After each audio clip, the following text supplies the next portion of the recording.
Greetings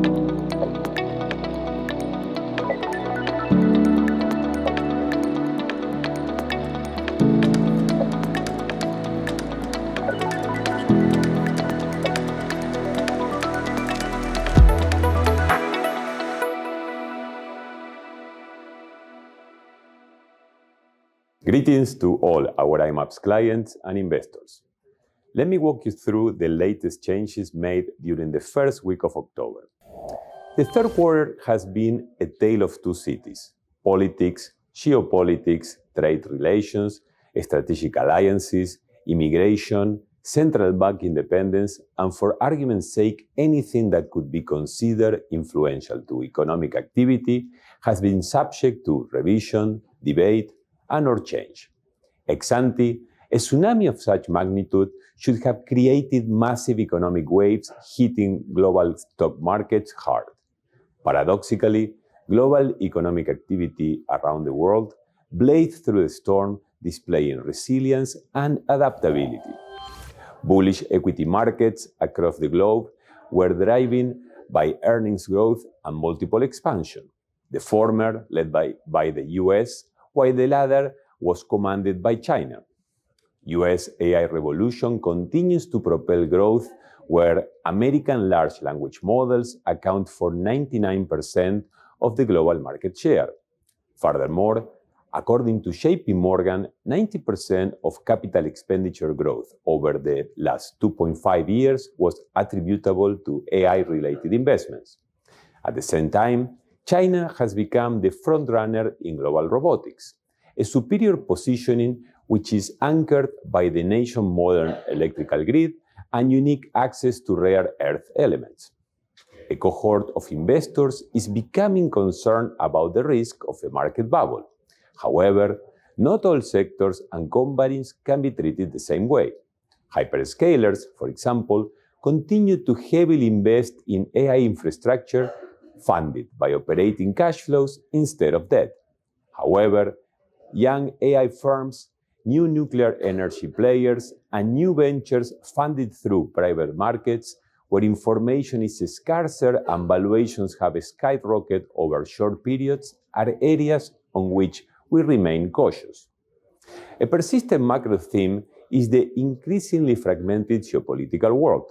President Trump's attempt to reach a ceasefire between Russia and Ukraine was not only unsuccessful, but also followed by Russian military escalation against Ukraine, along with a wave of Russian incursions into European airspace, an act capable of turning the conflict into a regional one if NATO shoots down Russian warplanes.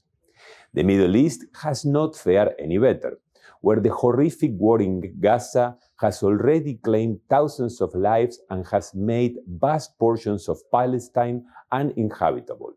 Meanwhile, 5 different Arab nations have been struck by Israel since hostilities began. The White House plan to end war following a meeting between Trump and Netanyahu brings a glimmer of hope to the situation. However, the deal's inner workings are still in early phases of negotiation. With all these developments in mind, what are the key factors to keep an eye on in the last quarter of the year? First, US labor market and monetary policy. A sharp increase in the unemployment rate could risk sending the economy into recession, triggering a market sell-off. The Fed's easing cycle and accompanying behavior will be key to establish how well the Fed is able to fulfill its dual mandate, as well as to remain and behave independently. Second, Eurozone challenges. European leaders are struggling to govern their countries, with the UK and France likely struggling the most to rein their budget, while once envied German manufacturing sector is now threatened by the end of cheap Russian energy, rising Chinese competition, and tariffs on US imports. On the bright side, Germany's prosperous service sector and low fiscal deficit provide a degree of flexibility, while buoyant European stock markets and companies are attracting global capital flows. Third, Chinese economic activity. Huawei's push to mitigate dependence on NVIDIA chips is a Chinese strategic necessity, in addition to the gateway to securing its global market share in the AI infrastructure race. Another important milestone is the successful trade agreement with the US to invigorate below-trend economic growth, where no short-term substitute exists for American consumption in an export-reliant Chinese economy. We maintain portfolio duration within a 5 to 6 year range, the section of the yield curve which we consider most attractive in terms of risk-adjusted return, and well in line with our benchmark.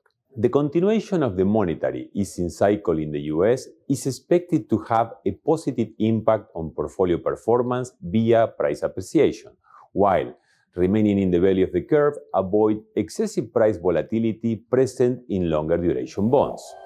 We also maintain our investment-grade allocation to high-grade government bonds and corporate bonds, with an emphasis on diversification and credit quality, keeping volatility constrained. Persistent income generation endures as the key performance driver, acting not only as a source of returns, but also as a cushion in case of spikes in variability in the equity market. Credit spreads in the high-yield space linger at the lowest level in 20 years, leaving the sector exposed to credit spread widening. Our quality position seeks to limit credit risk exposure. Equity allocation was increased further, bringing portfolio positioning to neutral versus the benchmark when it comes to regional, sector, and market cap allocation to further participate in positive market momentum. Along the same lines, covered call strategies were replaced with long-only equity managers.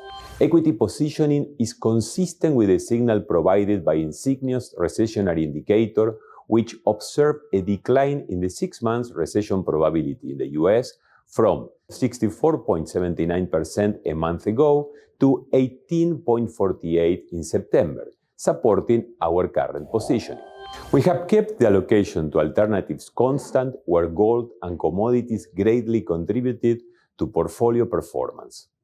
We hope you are well, and as always, please reach out to your financial advisor or investment professional with any questions you may have. Thank you.